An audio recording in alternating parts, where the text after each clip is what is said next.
كلكم شفتوا الحلقه بتاعت الديك شاروخان والبطه شيماء. متشكر جدا على متابعتكم وعلى اللايكات وعلى اشتراك القناه. لكن هو السؤال اللي انا بساله،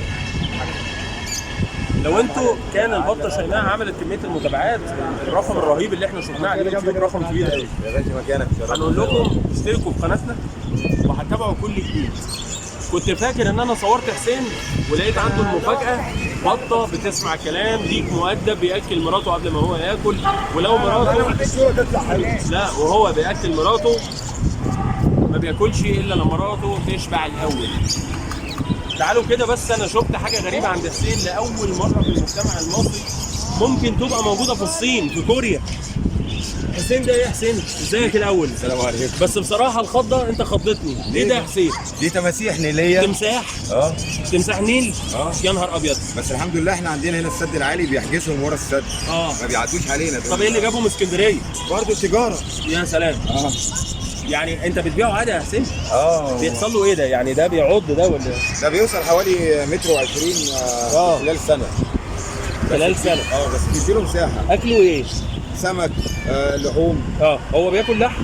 بياكل لحمه. بياكل لحمه. عمره قد ايه؟ عمره قد ايه ده؟ ده حوالي شهر ونص. ده شهر ونص. بص كده، بص كده محمد، عينيه عامله ازاي؟ بص يعني عينيه تعتبر زي شرطه كده. ده تمساح. امسكه عادي يا حسين؟ في مشكله؟ لا لا لا لا. تمساح. الاطفال بتلعب فيه. انا ماسك تمساح، واخدين بالكم؟ بس نون، لان تقريبا ما اعرفش انا اعمل احسن من كده.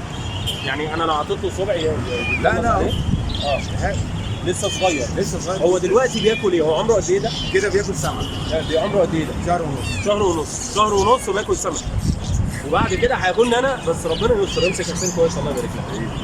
المفاجاه النهارده شايفين حسين عنده تماسيح نيل، اللي هي معروف ان انا اشرس انواع التماسيح، بس الحمد لله لسه نونو. قناه المواني الاخباريه وعدتكم دايما هتجيب لكم الجديد.